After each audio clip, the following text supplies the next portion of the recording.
So, ladies and gentlemen, Naira is about to come on and just blow your mind in terms of communication and empowering you to be a genius in your communication.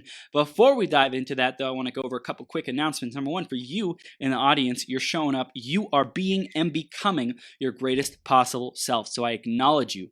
Keep it up. Keep up the great work, the great creation, and I'm excited to keep growing with you even more into your greatest possible self. Okay, a couple ways I can support you with that. Number one, keep tuning into the 12-Hour Marathon, subscribe to the podcast, and keep growing yourself.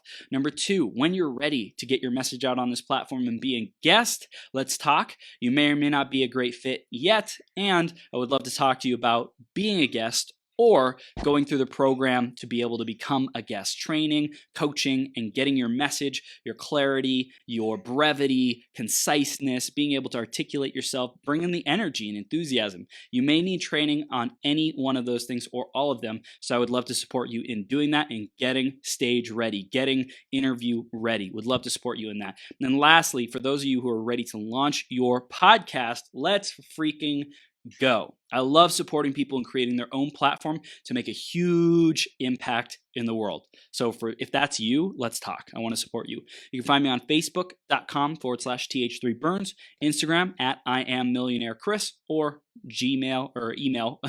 I have a Gmail. Email is chris@beergps.com.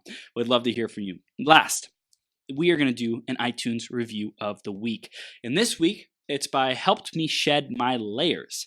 And this person said, Chris is an inspiring breath of fresh air. This podcast will enlighten and encourage even the thickest skinned of us to shed the tough exterior and dive deeply inward. That's a huge, huge acknowledgement. And I just love being that because I just want people to be themselves. I want you to get access to your heart, to your greatness, to your purpose, to your gifts, and live a full and fulfilled life. So thank you so much for that review, whoever that was.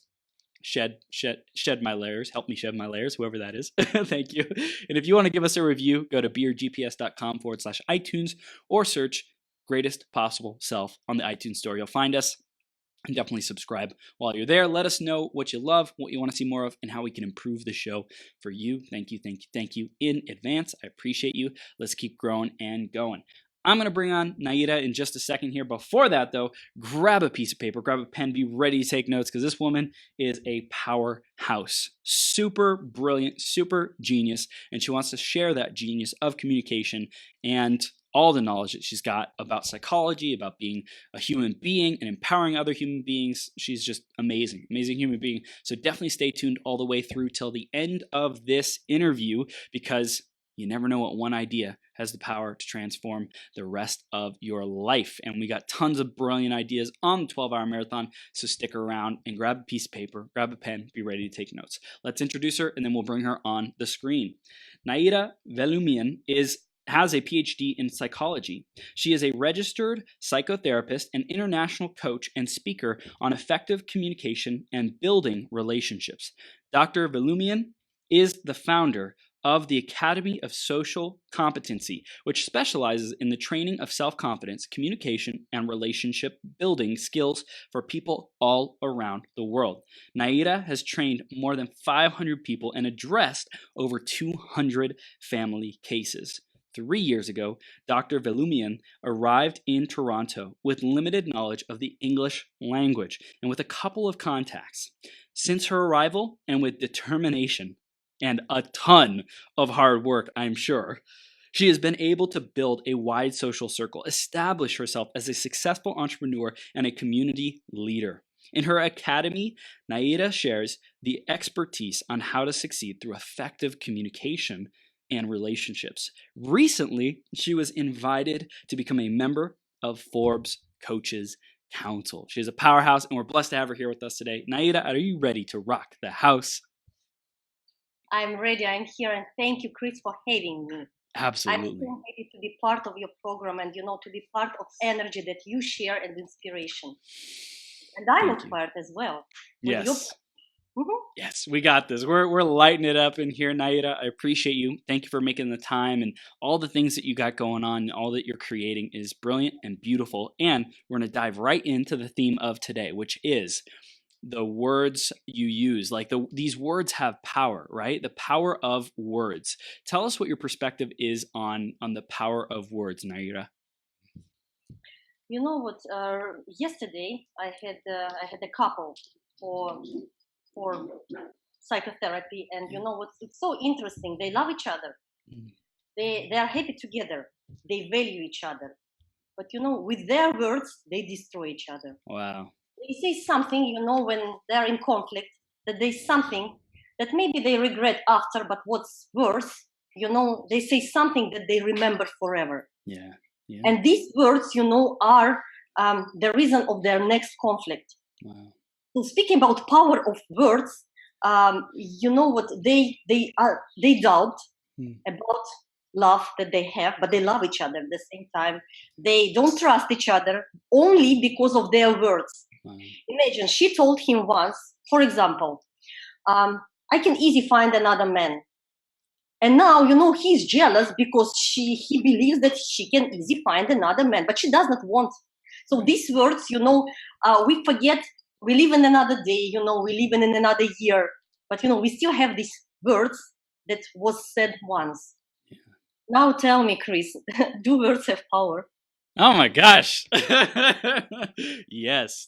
You're so good. You're such a good communicator, effective communicator and speaker. This is going to be a blast, Naira. I love your communication style. I love your questions. So yes, they absolutely do have power, and I appreciate the example too, and how you have come across that. And, you know, for me, I also see like things that we say that we might not even recognize the power that they have, but either one of us can hold on to that phrase or that statement and just like let it sink in and like kind of let it fester and not be treated or healed or discuss it. And I'm super grateful because me and my girlfriend, we do a weekly relationship review where we talk about the stuff that made us want to pull away and pull back.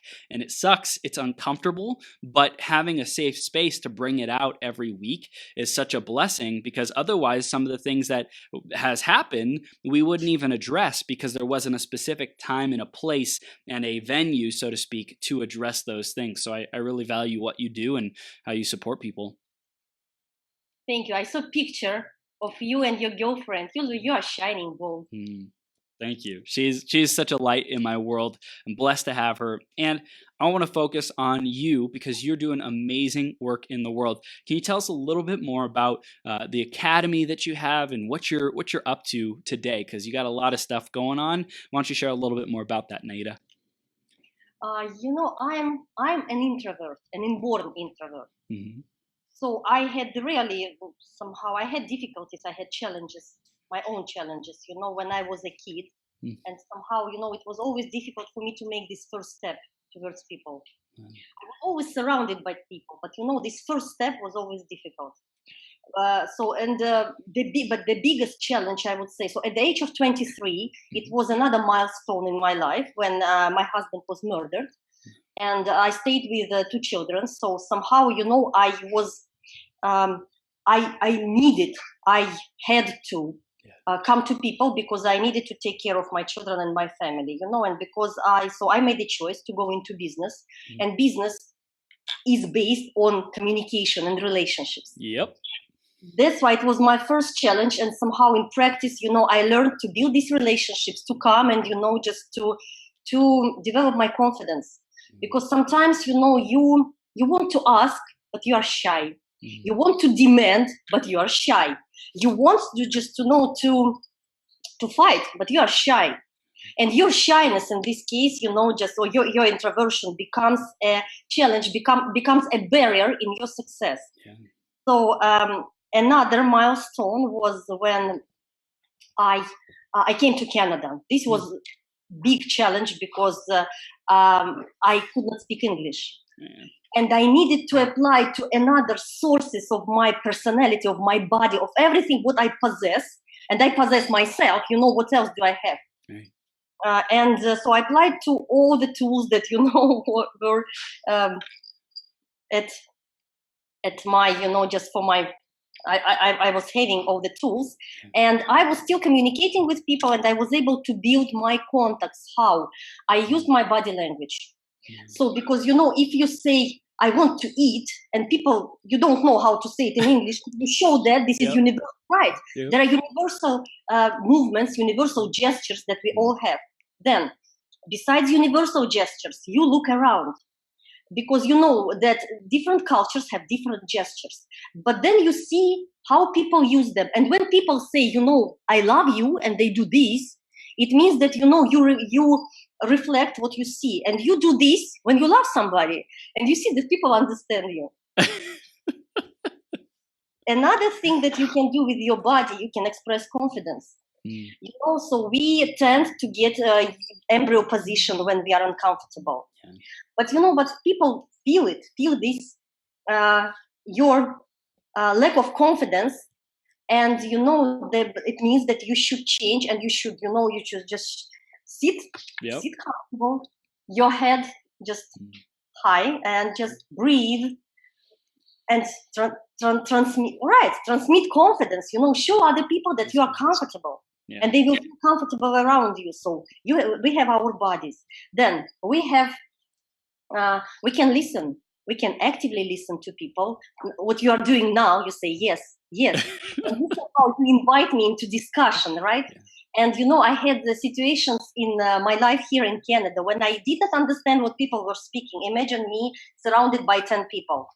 They speak about something, they tell stories about each other. How did you spend your weekend? And they tell each other how did they spend weekend, and they somehow, you know, I say yes, wow. And I reflect with my body, you know, what's going on, and you know, and I started noticing that people look at me, and they start telling these stories about their weekend to me, but I don't understand the word. But I'm there, you know, I'm in their story. And somehow, you know, I felt that we established some kind of rapport without understanding. This person feels comfortable because I'm theirs, and I feel comfortable because I'm on the same wavelengths without knowing. I can see, was that person feeling good because they smile? Right. Was the person feeling angry because, you know, all the body and all the posture, you know, just shows that. And so this is another level of how we communicate. Our listening, it's a powerful tool. And you know, there is empathetic listening. When you know words, when I learned English, you know, I could implement that, and I know it as a psychotherapist. It's empathetic listening. When you not only invite another person to talk, when you let them know that I understand your feelings, or you see, probably, you know, you just did this. Yeah. You showed interest. You showed, and I can say, oh, Chris, it's good, you know, and I know that you're interested, and I'd like to give you more. So, you know, somehow, and you feel that Naira understands you. Naira knows, Naira somehow is close to your feelings that you share, and I can hear you, I can accept you, and then I can understand you. And so another thing that we possess, that we have at our disposal, it's our image. For example, look, if I will come, you know, just always if I will neglect my look, you will make some conclusions about what's going on with Naira. Maybe she does not have washing machine. She does not have iron. Maybe Naira is just upset because somehow her clothes, you know, is too dark. Or so you will guess what's going on with Naira. You know, maybe you will guess and you will be wrong. Probably you will be wrong because you don't know my story. But, you know, to somehow just to help you to create the right story about me, I can do it with my image. I can send right signals. I can show that, you know, I'm ready for serious conversation if I have a suit. If I have, you know, some dress code, you know, that will somehow create an impression that I'm ready just to be very straightforward. Yeah. Or, you know, I just can come, you know, in something very, very free. Yeah. And, you know, I will send a message that, you know, feel free. Just, you know, don't care about, you know, I don't judge, you know, just be yourself. Yeah. And these are details. Another thing that we have our manners. Yeah. with our manners, we create impression. We create right impression. And people think, okay, if you somehow, you are mannered, you follow etiquette, probably you came from some kind of environment, and they create another story about you. Oh, probably you were some part of some aristocratic family, maybe, somehow people, and it's very psychological, we develop these stories. For example, look, people can think, oh, Naira probably is educated. If you have manners, you create impression of educated person and cultural person, even if you don't. So you see, there are so many things how we can influence others. Yeah. It's one part of how we deliver our personality into communication. Right. Who I am with other people. Another thing of communication is just how you read others. And I use them both. When I'm introvert, I should deliver my right personality to others. When I came to Canada, my challenge was to understand others. And, it happens everywhere. And I see it in Canada, what I see it in corporate world, in couples, among parents and children. The gap that we create between us unwillingly. If you will ask any parent or any child, would you like to your parent or your child feel uncomfortable and bad? Everyone will say, no, I don't. But at the same time, you see that sometimes they say wrong words. They don't show right attention. They don't give right compliments. And, recently I had another client and we spoke with her and she said, she was somehow unhappy with her boyfriend. She said, he gives me wrong compliments. So when I say wrong compliments, so what is this? What is wrong and what is right? As is, there is a book where it's written. And I ask you how your boyfriend can understand, was it a good or bad compliment? What is the criteria?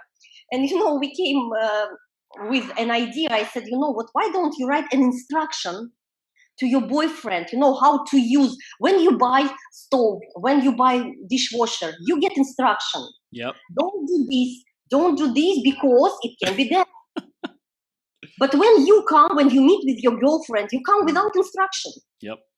And other person somehow would understand what you want. How? Just guess. Right. It's ridiculous. The most I would say complicated device is a human being that comes without instruction. People are lost in these relationships, and that's why looking around and remembering my story and my introversion, I realized that it's good to learn it, first of all, to understand others, and number two, to deliver yourself into relationships. And another big thing, that about future, they say, there are many researchers. As a PhD, I like to dig into these researches, into numbers. And I like to bring these numbers into life because it's great, that theory and practice exist, but they don't do that. Right. It's, look, we have one hand and we have another hand. Right. And you can applaud, you can make a sound only if two hands will join together, right? Mm-hmm. And this is what theory and practice. And, theory says that communication is number one. It's the most important skill that we will need in our future. Yeah. Teamwork, communication, listening. Mm-hmm. So all these skills, because most of things will be removed that we're doing by machines. And machines more and more, but communication, machines cannot communicate. Right. Because machines, there is one thing that machines will never have.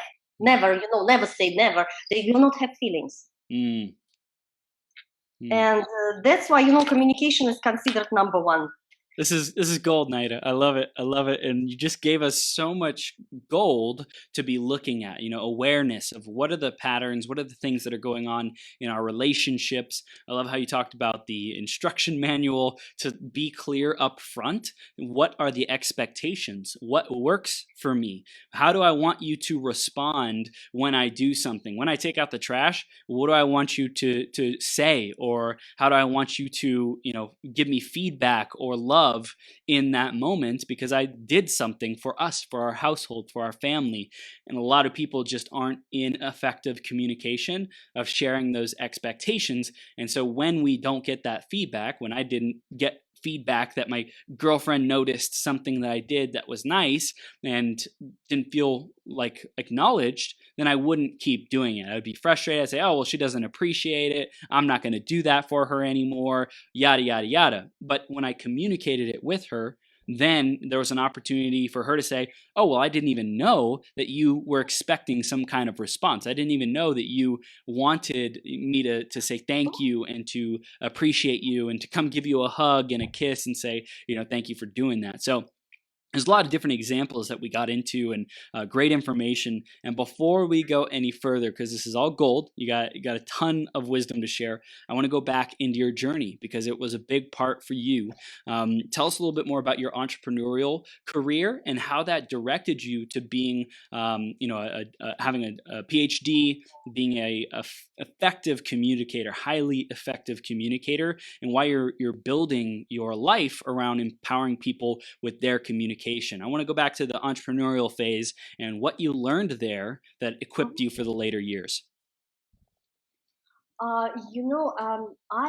I came to entrepreneurship. I became a businesswoman unwillingly. I said so. I needed to take care of my children, and this was something that I knew because I saw how my husband was doing this, and I was part of his meetings. Mm-hmm. So theoretically, I was part of everything, so I never did it by myself. So I was somehow prepared, and it was the easiest thing for me to start because it was the one thing that I knew. At that time, at the age of 23, first of all, I did not have education because I married very young. I met him when I was 14. We married when I was 16. Wow. And I had my daughter when I was 18. I had my son when I was 20. And somehow, my dream was I was the best excellent student at school. But I made a decision, I just fell in love, and I made my choice. So, somehow I did not get my university education. And I was planning to have 6 children. Wow. Yes, you have big family and be a part of just to create, just to give it to my children. Right. So anyways, and at the age of 23, I needed to move into business.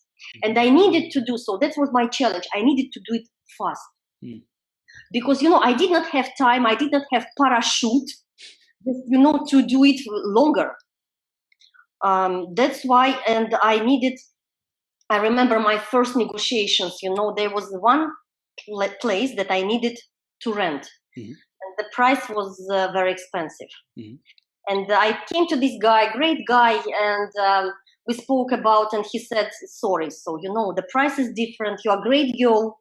We had wonderful conversation about children, about our cultures. And so it was great communication, just great meeting, but it was not a business meeting because somehow I did not get what I wanted. So then, but I did not stop. I started looking at other places and so on. And then I think I sent this guy a gift because what he spoke, he somehow I knew that he would like. I was so appreciating who he was, and I sent this small gift. So I think after 2 weeks, he called me and he said, what, you got it. He said, this place is yours. Come, and he gave me the price that I asked him for. Wow. And I was somehow I remember this lesson, and I realized, look, we always, what's interesting, when we build relationships in business, so anywhere, it's there is no something that we should do in business that we don't do in our life, our everyday life. For example, in business, do we show respect?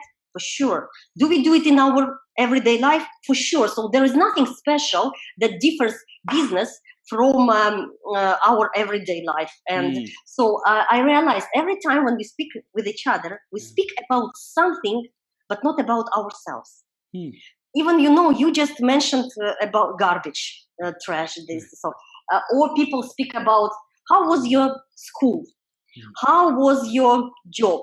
Okay, but I don't care about your job. How was you at your job? Yeah. What were you thinking? What were you feeling? So, because the center of communication is you. And, this is what I realized that time. speaking with this guy, yes, I told him what I'd like, but I spoke about him. I said, so everything was around that, and I was asking questions, and but he was the center figure of our meeting, and it's there are some certain skills that we definitely should develop for that, and it's part of my teaching as well. Asking questions. Somehow you will not, you will be surprised that people somehow, when it comes to asking questions, somehow people feel uncomfortable. I know many people who have principle not asking questions. Wow. Can you imagine? Have you met such people? I met so many, they don't ask questions, and they consider this as advantage. Okay, so you don't ask questions. It means I usually ask, so why did she do that? I don't know, I did not ask. Why did you do that to her? I did not ask if she wants that. So, there is so much, it's a mess. And why? There is one reason. It's not a single reason, but one of many. So people don't ask questions because when we do that, we somehow reveal our interest. When we reveal our interest, it means I'm showing you, that I have some curiosity. Oh, so are you married? When you ask, are you married? It means that probably I am. Just let's continue. It means that I want to somehow, maybe I want to develop relationship with you. Wow. I don't know if you are married. Maybe there is some boundaries and I cannot give you a compliment. Who knows? This we can create everything, but don't ask me right question. If you, so are you married because, or are you maybe, so what would be the right question? I'm thinking, are you available? It will be the same question, but it means, or even better, are you available? Because I like your pictures, I like your photos, and I would like to meet with you if it's possible, if you will respond yes. And in this case I will, because to the question, are you married, I don't usually respond. I don't but to the question, when people somehow reveal their interest, right. I respect their feelings. I say, no, sorry, I'm not. Yeah, it's like the sincerity is there versus if the question is vague, then it's like, I don't know what your intention is, and I don't want to invest the energy to find out, because the possibility of it being a bad intention is too great. So I'm just gonna, leave it be, or whatever the response might be. Yes, people play roles, as if we are playing, I think maybe they watch so much movies as we are spies. And we cannot reveal anything, no information about myself, no questions, just I will stay invisible. So, and it will prevent some consequences. Yeah. Well, I think I'm curious if you've discovered that it could be a insecurity. Like, I hope someone doesn't really find out who I am, because then typically it's like a not enough. I'm not enough, and then I'll get rejected. Is like, at least it's what comes up for me. It's what would have come up for me along that thinking. Yeah. So, and in business it's the same. You ask right questions. Yeah. Another thing, that in business that helped me, just to not only ask questions, but just ask. Ask if is it possible to rent your place? Person says no. Okay, then people say, okay, no. Okay, is it possible to rent your place? So why it's not possible? Person can say, because the price is this, and I'm not sure that I am able to pay it. You say that, okay, so is it possible if I will pay that price a bit later and start with low price? Person says, oh, I never thought about that. Okay, you will think, okay, so is it possible that you will be part of my business? Maybe. And so is it possible? There are many as if you help another person just to broaden their horizon and to think about your proposal, but in a bigger meaning. Yeah, and I think this comes a lot in being an entrepreneur. We sell a vision, we sell value, we sell a transformation, we sell a product, a service, whatever it might be, and someone might say no. And if you say why, it can be a difficult question. But you could say, what, I noticed you hesitated. I know you were really excited before, and now when I asked you if you wanted to buy it, you really like closed off. Like what happened? What came up? And that could be a total pattern that we had no idea about. Oh, well, when I think about money, it brings me back to my parents and how they treated me around, money and treated around the dinner table. It's like you would have never had any idea unless we had there's a skill, there's an art in asking questions and communicating like that. So the silliest, by the way, the silliest question, that can be asked. I don't know. So what do you think?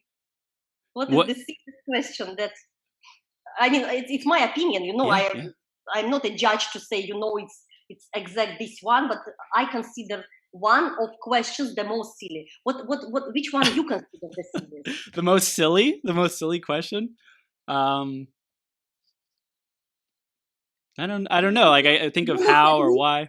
You looked at me as as a student, who looks at the teacher and says, and I needed to show you, this. So I consider the question why. There's no why. For example, people call me and they say why, and I don't know from what point of my life are you interested why. Why? Because I was born in the last century, and because somehow my father and mother. So question why, because it's so long. Yeah. Why? Because look, I will not say because I did not sleep well. Because last 5 years of my life, I did this, and so are you really interested in why? And then person says, no, stop it. That's why be more detailed in what you're asking. Otherwise, you look here, and sometimes, do you remember this movie? You remember Forrest Gump movie? Yeah. So otherwise, for your question why, you will sit and for hours listen. I had these mistakes, at the beginning. And then because I can listen very attentively, it was few hours, of this why. And I was sitting and, just regretting, why did I do that?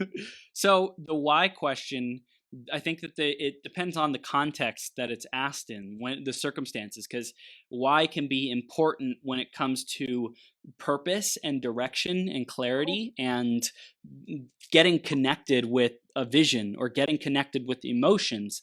But when it comes to solving problems, when it comes to finding out a root cause of something, like you can keep going deeper and deeper and deeper into the why and never make any progress.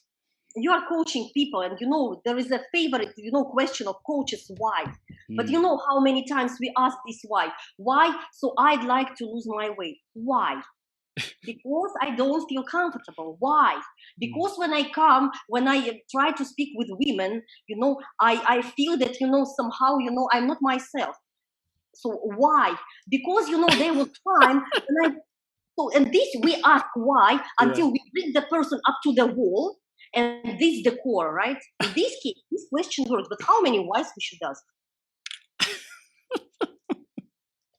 So what other question? What other question would you recommend besides why? Besides why, as a working or business, entrepreneurship. I mean, why is not a great question. Is there any question that you really love asking the most, that gives you the best information, that gives you the fastest growth, the biggest impact?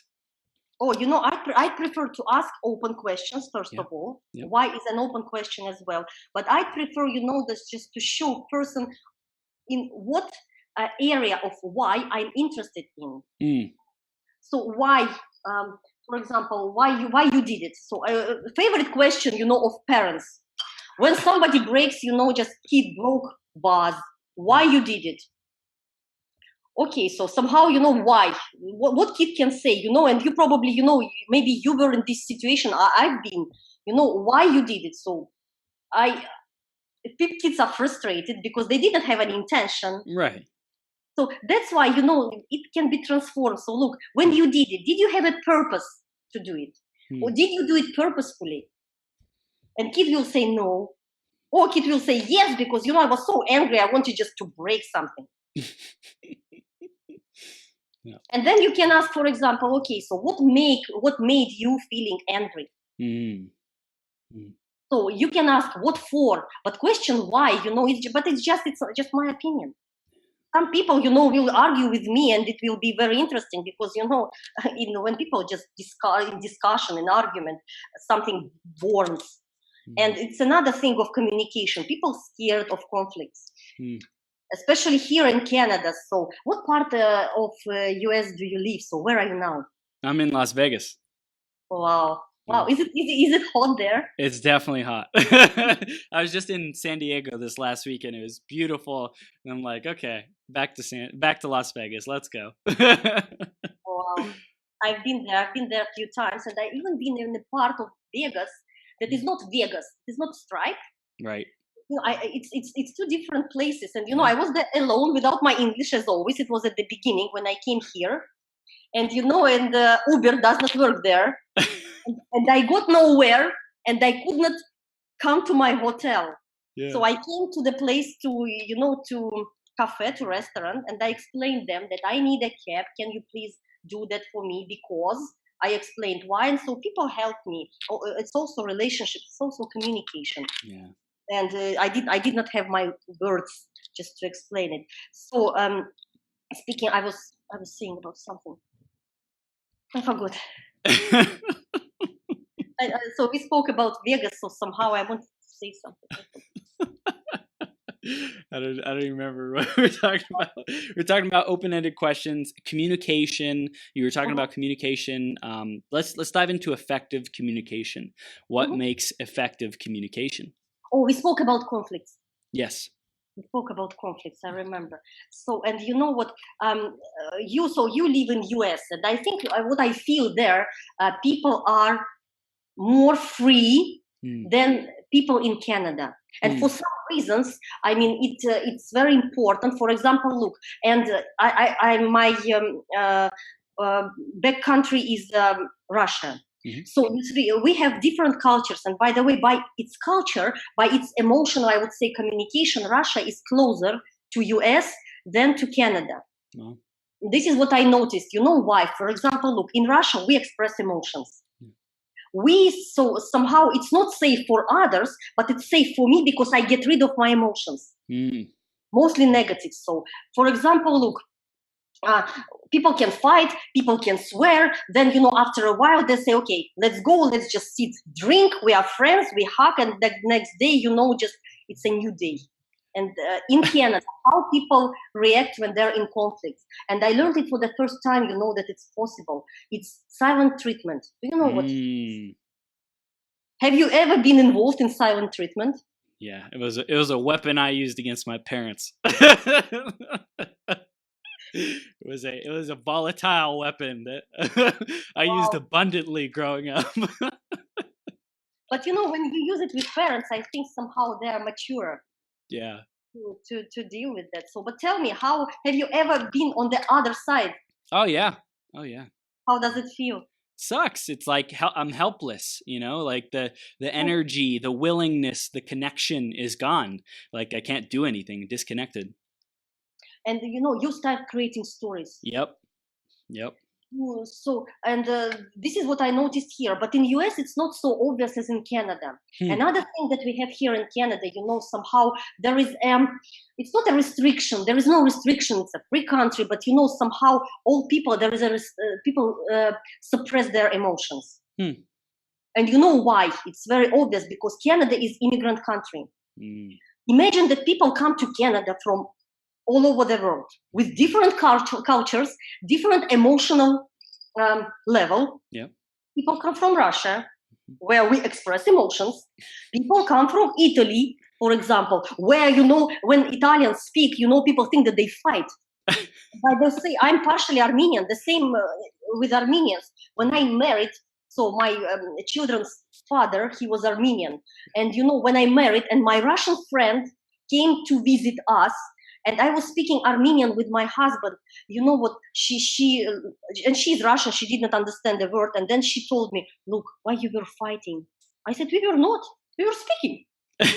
We were just speaking. People thought we were killing each other. Can you imagine? And that's why when people from different parts of the world, they come to Canada, somehow we have to be balanced. We have to come to one level. And one level just is to suppress emotions. Nothing. Yeah. Yes. And that's why, I noticed it many times, for example, people in Moscow, they can come into subway, scream, say what's going on, just push someone. But here, if somebody will do that, somehow society, people around will just look at him. And, Canadians like to do that. They look this. And, just without words, it's another just sign, just body language. And you just calm down.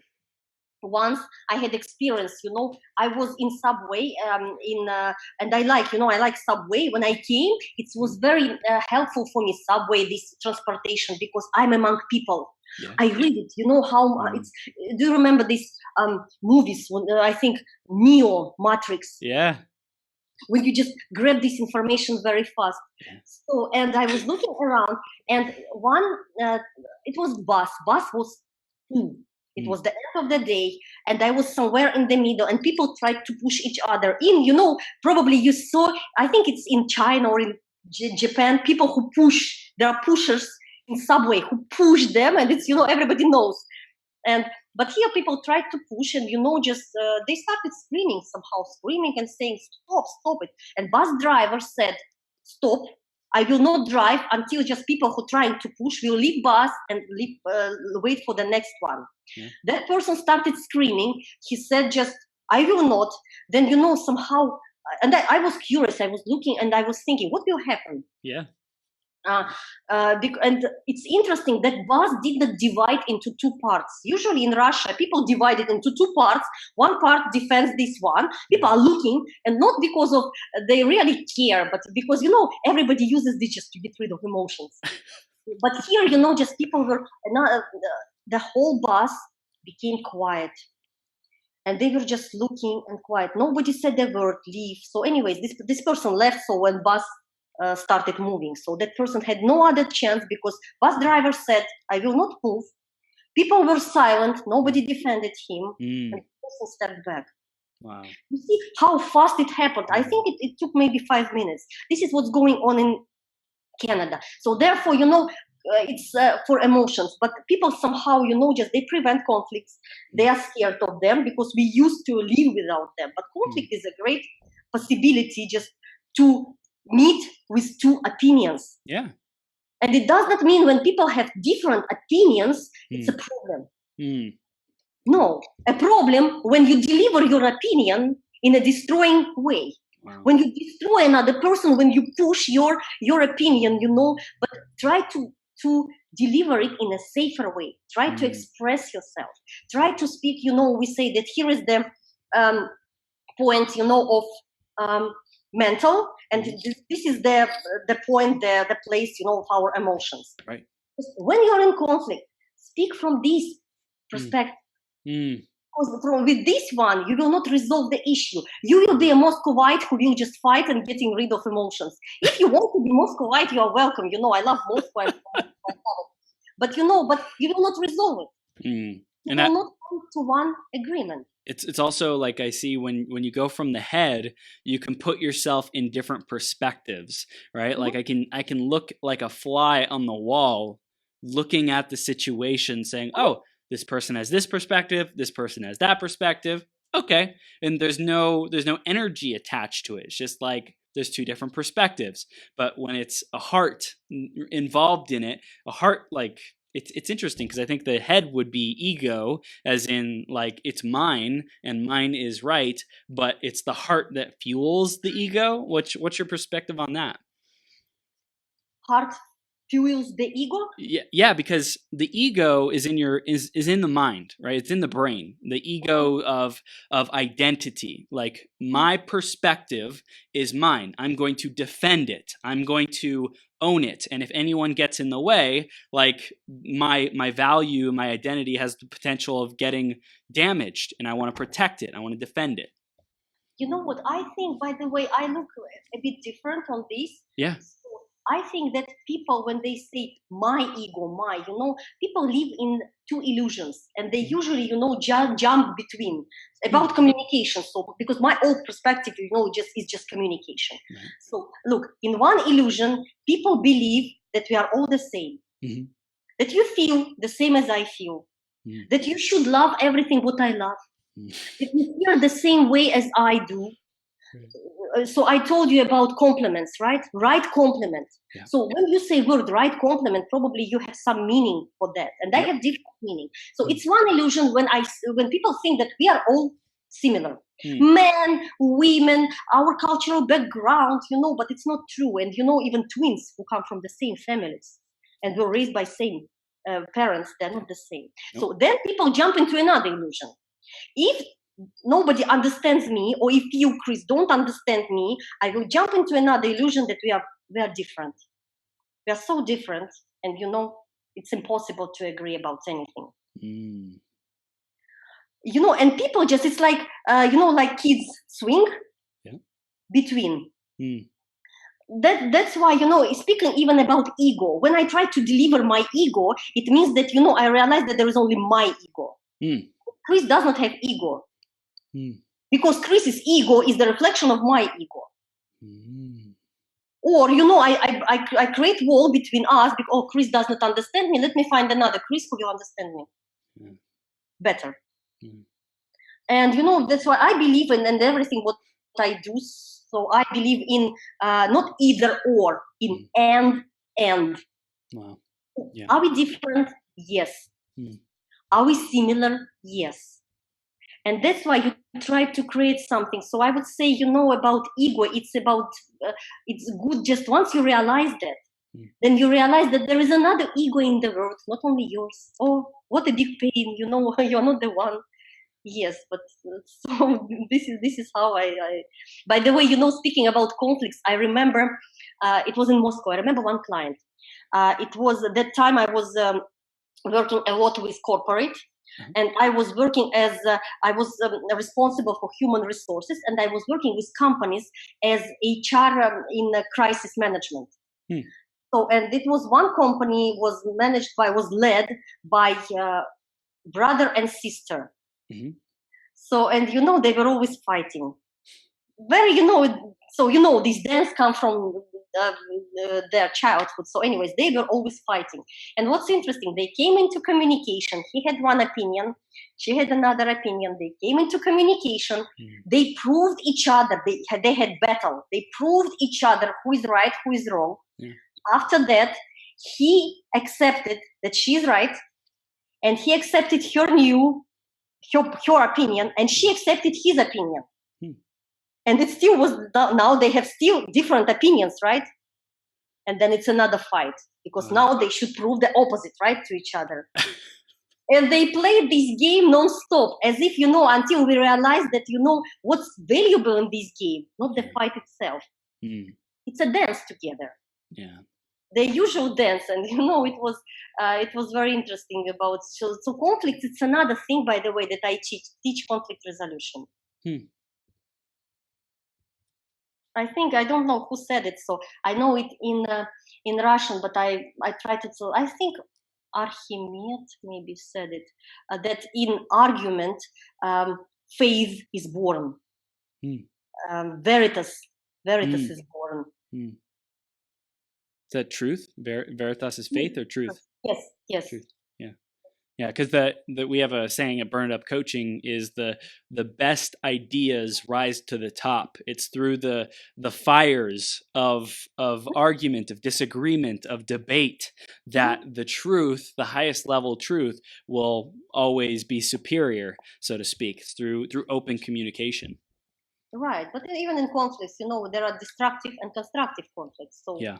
I'm for constructive, because destructive, people just, it's painful. It's forever. Yeah. It's powerful. So I also want to ask about emotional intelligence. How does all this fit into one's emotional intelligence? Communication is social skills are part of emotional intelligence. Another big part of it's self-perception, it's confidence, and self-reflection. Mm. What's very important. It's what I love emotional intelligence. So, but it's a new word. But people were always doing that. Mm. People were always communicating. People were always, especially in spiritual schools. And I come from one of them. I spent 3 years in spiritual school, and I learned self-observation. Mm-hmm. When you realize self-awareness, so say any words for that, when you realize what's going on with you at the moment, what do you feel? Moreover, when you feel one, people think that I feel anger. No, we never feel one emotion. We usually feel bunch of emotions. And so each time, you just try to realize what kind of emotions do you have together. I feel angry, right? At the same time, maybe I feel guilty. Maybe at the same time, I feel hurt, or I feel being resentful, or maybe at the same time I feel angry. Maybe at the same time I feel comfortable because this is my usual position. I like it because it gives me, because I see how bad you feel. And even if I'm angry, I see that you feel worse. Wow. I'm just creating. I love it. I love it. I could paint a picture in my head of someone who I think is really comfortable being angry and resentful. It's like my mind could never wrap my head around it. But now that you're saying it, like that, these emotions pair together and multiple come together at once. It's just like, wow. No. And so emotional intelligence, it's very new, but I feel that the future is for emotional intelligence. Yes. And that's why I created my programs for trainers who work with children to teach children emotional intelligence. So lucky those who were taught by their parents. I was not. My parents divorced when I was 3 years old. And my parents at that time, when I was 3 years old, they were my mother was 25, my father was 27. Now, imagine, I will not ask how old are you, because, for Russia, it's a very common question. In Canada, it's inappropriate.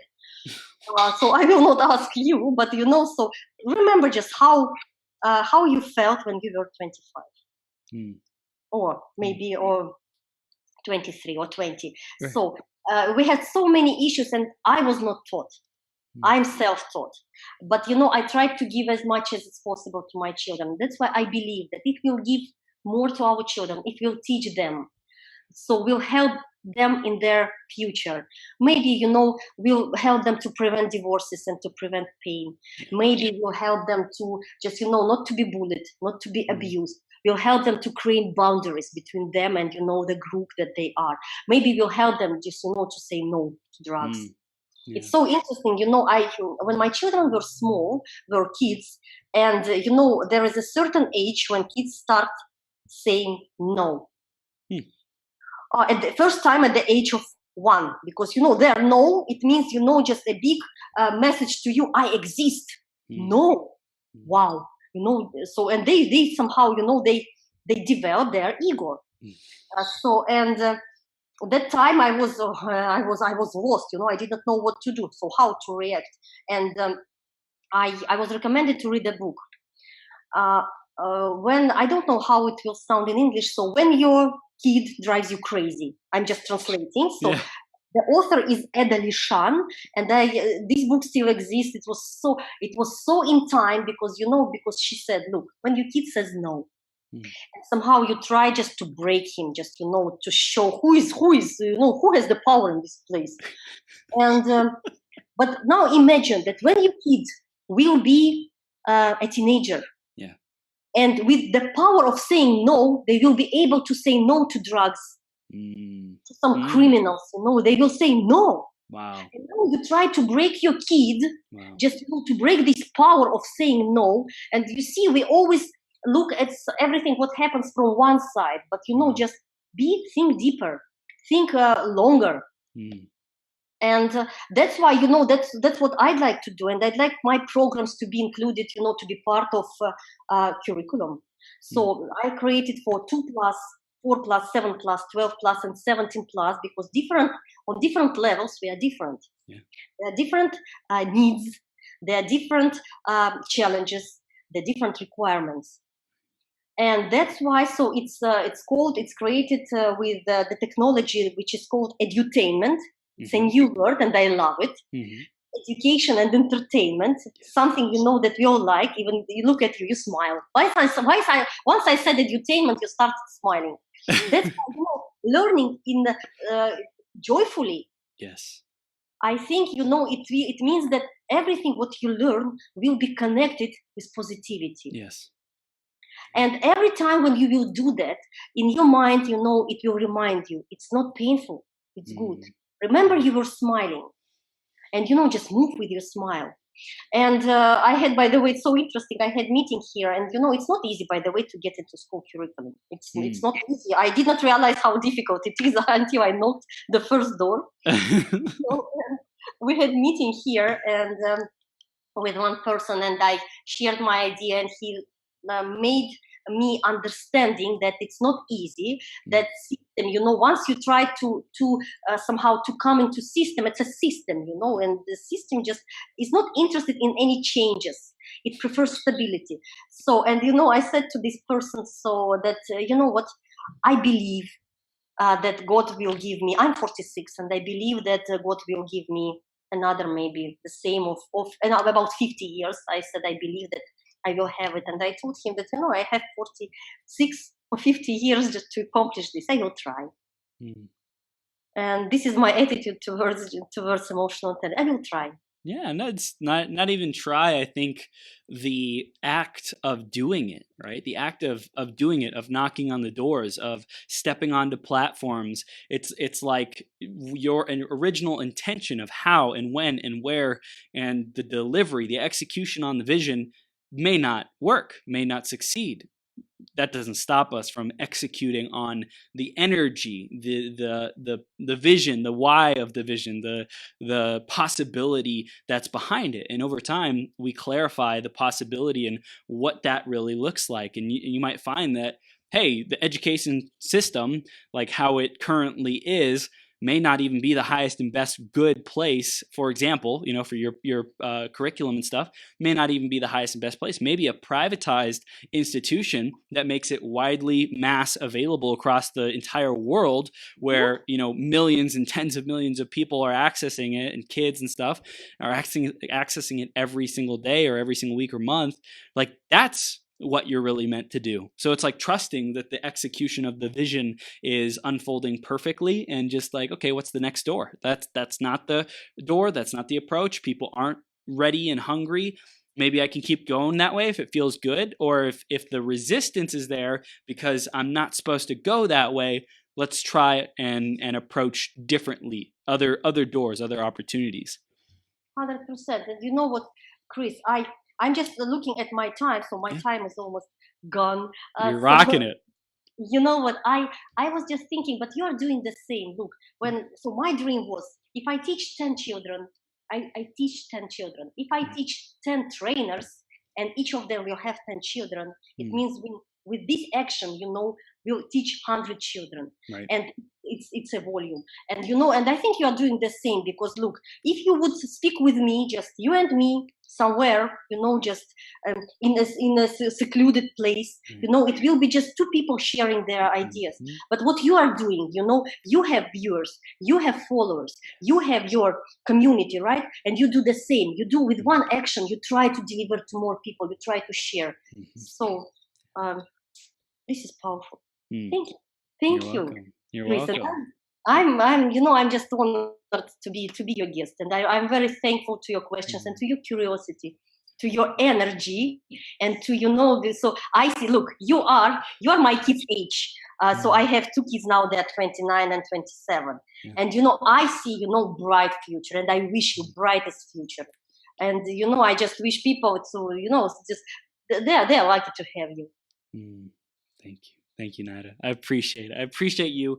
And I want to tell people how they can stay connected with you. What are their next steps to continue their journey and find out about this curriculum? How do they do that? My website is Academy of Social Competency.com. Okay. Another possibility is Facebook. My name is Naira Velumyan. You can find me there. Another possibility is Instagram. or my phone number if you will ever review this conversation, or just, if you are watching, you'll be watching for the first time. So my phone number is 647-460-3430. I'm in Toronto, but I'm available online. So beautiful. I love it. This is powerful. Parents, kids, they really are blessed to be receiving this information from you and empowering themselves through emotional intelligence, through better communication skills. Because when we're able to communicate that stuff, it doesn't stay repressed. It doesn't stay shoved down. We're able to communicate, have effective conversations, dialogue, make more progress, be happier, more fulfilled human beings. So I love the work that you're doing and how you're empowering people, equipping them with the skills and the tools and the knowledge. And I want to wrap up this conversation with a final piece of wisdom. Basically, it's 60 seconds of encouragement. Someone out there needs to hear how to step into their greatest possible self around communication, around your heart's message. What do you want to say to them? My heart's message, recently I became part of the Next Impactor competition. And I went through without even with my language, and you see how I speak. So I became one of 50 for the first round, and for the second now I'm in the top 25. And the final is, just August 30th, if I will be in the last 5. So I mean, the 5 winners, I don't know. But you know what, I came up with what I believe in. I came up with the idea of stopping loneliness, unwilling loneliness. And just, there are 2 things that I'd like to say people. First of all, if you are lonely, just, somehow let other people know about your needs. If you will not, they will never understand that you are in trouble, that you are lonely. And for other people around who, just sometimes look at those, look at those who are lonely. Give your hand. And I'm just, now I will cry because somehow this is what I'm doing, and this is what I believe. So, I have a retirement home there. And I see that every day, just nurses bring those people for a walk, just don't let you just to retire alone. Don't let you just to stay alone. So unless you really want it, but it happens rarely. We are very social creatures. Yeah. Don't do that with yourself, and don't do that with the others. Just experience both joys of life, right? Discover solitude in an empowering, self-aware, emotionally intelligent way, and connect with people, because there's so much joy in relationships and connection. We were created for that. Yes. Yeah. Naira, you are amazing. Thank you so much for coming on and keep sharing and shining your light. It's beautiful. Thank you. And say big hi, and she's the luckiest woman, your girlfriend. I will. Thank you, Naira. I'll see you soon, okay? Thank you, Chris. Bye.